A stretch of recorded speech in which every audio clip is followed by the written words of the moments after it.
আসসালামু আলাইকুম, কেমন আছো তোমরা? আজকে আমি তোমাদেরকে দেখাবো কিভাবে ওড়না দিয়ে নামাজি হিজাব সেলাই করতে হয়। দেখো, এই কারণে এখানে আমি একটা পুরাতন ওড়না নিয়ে নিয়েছি। অবশ্যই ওড়নাটিকে আমি মার দিয়ে নিয়েছি। তোমরাও চাইলে মার দিয়ে নিতে পারো। এতে ওড়নাটা যখন সেলাই করবা এবং নতুনের মতোই লাগবে। এখানে আমি ওড়নাটাকে দুই ভাঁজে ভাঁজ করে নিচ্ছি। দেখো, তোমাদেরকে দেখিয়ে দিচ্ছি। এখানে তোমরা লম্বা যেখানে আছে, মানে এটা হচ্ছে বাইরের সাইডটুকু, মানে খোলা সাইড, এই সাইড হলো বন্ধ সাইড। এখানে আমার ওড়নার যে পাশটা আছে সেটা আছে 42 ইঞ্চি, তোমরা দেখতেই পাচ্ছ। হ্যাঁ, এখানে আমি 42 ইঞ্চিতে লম্বা, যেহেতু ক্যামেরার মধ্যে এই ওড়নাটা আটছে না তাই আমি তোমাদেরকে দেখাতে পারছি না। আর এখানে আমি 3 ইঞ্চি 4 ইঞ্চি কম নিয়েছি। দেখো, 4-5 ইঞ্চি কম নিয়েছি, 37 ইঞ্চি নিয়ে নিয়েছি। তোমরা চাইলে এর থেকে বেশিও রাখতে পারো, চাইলে তোমরা 42/42 রাখতে পারো। এরপরে এখন আমি 1 ইঞ্চি 1 ইঞ্চি করে বাড়িয়ে, দেখো, তারপরে এটাকে রাউন্ড করে নেব। দুই মাপটা যেটা রেখেছি আর কি।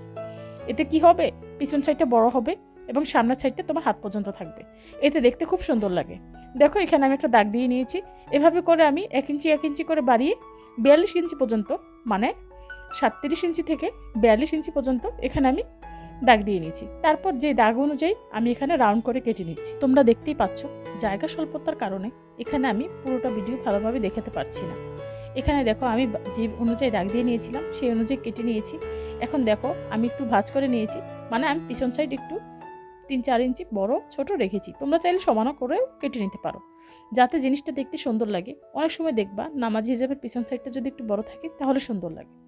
এখন দেখো, খোলা সাইডের মাঝ বরাবর আমি এখানে একটা কাট বসিয়ে নিয়েছি, যাতে আমরা টুপিটা সেলাই করতে পারি। এখানে আমি এটাকে ভাঁজ করে রেখে দিলাম এক পাশে। এখন আমরা টুপির অংশটুকু কেটে নিব। দেখো, আমাদের যেই অংশটুকু বেঁচে গিয়েছিল সেই অংশ থেকে এখন আমরা টুপির অংশটা কেটে নিব। এটাকে এখন আমি এক কালারের অংশটাকে, মানে প্রিন্টের অংশটার দুই ভাঁজে ভাঁজ করে নিয়েছি। তারপরে এটাকে এখন আমি, দেখো তোমরা দেখতেই পাচ্ছ, এভাবে করে ভাঁজ করে নেবে। তারপর আরেকটা ভাঁজ দিয়ে নিচ্ছি। মোট 4 ভাঁজে ভাঁজ দিয়ে নিয়েছি। এরপর এখন আমরা যতটুকু দরকার ঠিক ততটুকু কেটে নিব। তোমরা দেখতে পাচ্ছ, এখানে আমরা চওড়া নিয়েছি 4 ইঞ্চি এবং লম্বায় নিয়েছি 6 ইঞ্চি। এভাবে করে আমরা টুপির অংশটা কেটে নিব। এখন 6 ইঞ্চি আর 4 ইঞ্চি দূরত্বতে এখন আমরা এখানে রাউন্ড করে নিব এবং এই রাউন্ডের দাগ অনুযায়ী এখন আমরা এখানে কাটিং করে নিব। দেখো, খুবই সহজ, আশা করি তোমরা বুঝতে পেরেছ। এখানে তোমাদের বাচ্চাদের জন্য যদি হিজাব কাটিং করো তাহলে অবশ্যই ছোট বড় নিবা লম্বা মাপে, আর টুপিটাও আর একটু ছোট নিয়ে নিবা। দেখো, এখানে আমাদের টুপি। এখন আমি তোমাদেরকে দেখিয়ে দিচ্ছি টুপিটা আমরা কিভাবে সেলাইটা করে নেব। আমরা একটা মাঝ বরাবর, ওই যেখানে খোলা সাইডের মাঝ বরাবর কাটিং করে নিয়েছিলাম, ঠিক সেই জায়গাটাতে এখানে যে আমরা মাঝ বরাবর কাটিং করেছি সেটার সাহায্যে এভাবে করে একবার সেলাই করব। তারপর এভাবে করে সেলাই করে নিব। আশা করি তোমরা বুঝতে পেরেছো। এখন আমরা সেলাই করে নিব। দেখো, ওনার যে খোলা সাইডটুকু আছিল, মানে যেখানে আমরা কাটিং করে নিয়েছিলাম মাঝ বরাবর, এবং এখানেও যে অংশটা আমরা কাটিং করে নিয়েছিলাম টুপির, সেই অংশটা একসাথে রেখে তারপর দেখো 1/2 ইঞ্চি রেখে, দূরত্ব রেখেই কিন্তু আমরা সেলাইটা করে নিচ্ছি।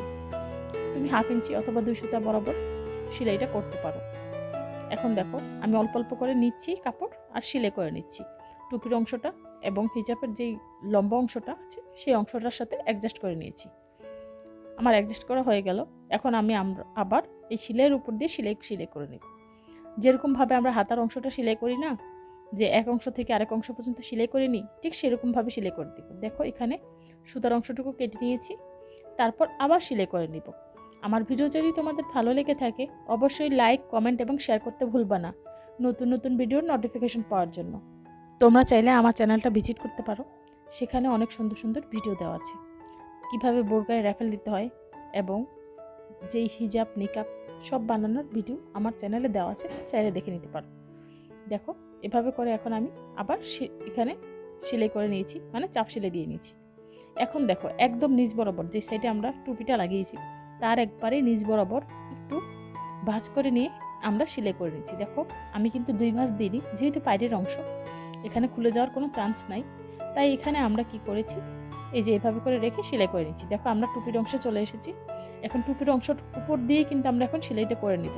এত তাড়াহুড়া করার কিছু নেই। দেখো, একদম টুপির অংশটা টান টান রেখে দুই সাইডে, মানে হিজাবের অংশটা আর টুপির অংশটা টান টান রেখে কিন্তু আমরা টুপির অংশের উপরে কিন্তু সেলাইটা করে নিচ্ছি। দেখো, এভাবে করে কিন্তু আমরা সেলাইটা করে নেব। ঠিক এক সাইড থেকে সেলাই করে অন্য সাইড পর্যন্ত, উপর থেকে নিচ পর্যন্ত কিন্তু আমরা সেলাইটা করে নিচ্ছি। দেখো, এখন আবার নিচ পর্যন্ত আবার আমরা সেলাইটা করে নেব। দেখো খুবই সহজ, তোমরা যদি আমার ভিডিও ফলো করো খুব সহজেই তোমরা এই হিজাবটা সেলাই করতে পারবা। দেখো আমাদের সেলাই হয়ে গেছে, এখন আমি সাইড বরাবর আরেকটা সেলাই দিয়ে নিচ্ছি। দেখো খুবই সহজ, আমরা যেহেতু দুই সাইডে দুইটা সেলাই দিয়ে নিচ্ছি, আমি তোমাদেরকে দেখিয়ে দিচ্ছি। দেখো একটা এই সাইডে সেলাই আর একটা একদম সাইড বরাবর সেলাই, এভাবে করে তোমরা সেলাই করে নিবা। তোমরা চাইলে অল্প সেলাই করতে পারো, কিন্তু আমি মনে করি উপর থেকে নিচ পর্যন্ত সেলাই করলে কি হবে, তোমার যখন তোমার হিজাবের মাথাটা মনে করো টাইট হয়ে যাবে তখন লুজ করতে সুবিধা হবে, আবার যখন লুজ থাকে তো টাইট করতে ইজিতে তুমি করতে পারবা। দেখো এভাবে করে কিন্তু আমরা সেলাই করে নিলাম। আর দেখো টুপির অংশটুকু কত সুন্দরভাবে সেলাই হয়ে গেল। আসলে হিজাব সেলাই করা খুবই সহজ। এখানে কিন্তু আমার অলরেডি বেশি সময় লাগেনি, কিন্তু পিকু করতে আমার একটু সময় লেগেছে। আমি হিজাবের নিচে পিকু করে নিয়েছি। দেখো এখন আমার হিজাবের যে টুপির অংশটা আছে সেটাকে এখন আমি দুই ভাঁজে ভাঁজ করে নিব। এটা উল্টো সাইড, দেখতেই পাচ্ছ, এভাবে করে আমি সেলাইটা করে নিয়েছি। আর এটা ভাও সাইড। এখন আমি হিজাবের যে টুপির অংশটা সেটাকে দুই ভাঁজে ভাঁজ করে নিয়েছি। দেখো একদম সমান সমানভাবে দুই ভাঁজ করে নিয়েছি। তারপর মাথার মাপ অনুযায়ী তোমরা এখানে হিজাবের যে অংশটা সেটা সেলাই করে নিবা আর কি, মানে মাথার অংশটুকু টুপির সাইড দিয়ে। এখানে আমার হিজাবের যে অংশটুকু আছে মানে টুপির সাইডে, সেখানে আমি 11 ইঞ্চি নিয়ে নিব। দেখো তোমরা এভাবে কি যেভাবে করে আমরা মাপ নিয়ে নিচ্ছি ঠিক সেভাবে করে 11 ইঞ্চিতে আমি মাপ নিয়ে নিচ্ছি। এখন এই 11 ইঞ্চির কম বেশি তোমাদের হতে পারে, কারো 10 ইঞ্চি হতে পারে, কারো আবার 11.5 ইঞ্চিও হতে পারে, কিন্তু আমি আমার মাপ অনুযায়ী সেলাইটা করে নিচ্ছি। তোমরা পরে এখানে সেলাইটা খুলে কম বেশ করে নিতে পারবা। এরপরে দেখো আমি দুইটা একসাথে নিয়ে কিন্তু সেলাই করে নিয়েছি। প্রথম অংশে চাপ সেলাই করে নিয়েছি, তারপর এখন ভাঁজ করে করে সেলাইটা করে নিচ্ছি। ভিডিওটা যদি তোমাদের বুঝতে কোনো কিছু অসুবিধা হয় অবশ্যই আমাকে কমেন্টের মাধ্যমে জানাবা। দেখো আমাদের টুপির অংশটা সেলাই হয়ে গেছে, আশা করি তোমরা বুঝতে পেরেছো। এখন আমরা এই হিজাবের নিচে পিকু করে নিই। পিকু করে নেওয়ার জন্য এখানে আমি জিপার গাইডটা খুলে নিচ্ছি। দেখো এখানে মেশিনের সাথে এটা দিয়ে দেওয়া হয়েছিল, সেটা আমি এখনও স্ক্রুটা ঢিলা করে নিচ্ছি। এই জিপার গাইডটা চেঞ্জ করে এখন আমি এই জিপার গাইডটা বসিয়ে নিব। দেখো খুবই সহজ, এটাতে আমরা সুন্দরভাবে সেট করে তারপর স্ক্রুটা টাইট করে দিলেই হয়ে যাবে। জিপার গাইডটা চেঞ্জ করার কারণ হলো যাতে আমাদের সেলাই করার সময় সুবিধা হয়, কোনো রকম অসুবিধা না হয়। দেখো আমরা জিপার গাইডটা এখানে টাইটিং করে নিয়েছি। এখন আমরা এখানে জিগজ্যাগ সেলাইটা সিলেক্ট করে নিয়েছি এবং এখন আমরা নিচের অংশে পিকু করে নিব। দেখো একটা ছোট একদম চিকুন একটা ভাঁজ করে নিয়েছি এবং এখানে জিপার গাইডের নিচে বসিয়ে নিয়েছি। এখন আমরা জিগজ্যাগ সেলাইটা করে নিচ্ছি।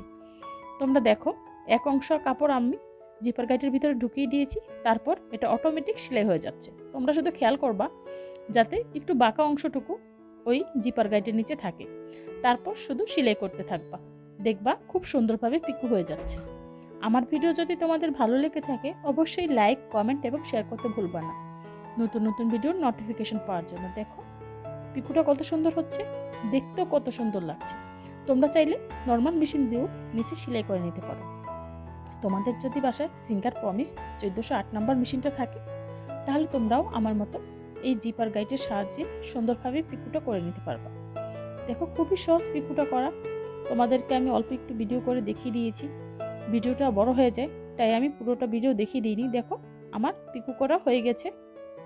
আর তোমরা যদি আমার ভিডিওটা ফলো করো তাহলে তোমরা খুব সহজে এই নামাজি হিসাবটা সেলাই করতে পারবা। দেখো পিকুর অংশটা কত সুন্দর হয়েছে, আশা করি তোমরা বুঝতে পেরেছো। আশা করছি তোমরাও যদি চেষ্টা করো বাসায় তাহলে খুব সুন্দরভাবে এই নামাজি হিসাবটা সেলাই করতে পারবা। তোমাদের যদি কোথাও কোনো বুঝতে অসুবিধা হয় অবশ্যই কমেন্টের মাধ্যমে জানাবা। তোমাদের সুস্থতা কামনা করে আজকের মতো ভিডিওটি এখানেই শেষ করছি। আল্লাহ হাফেজ।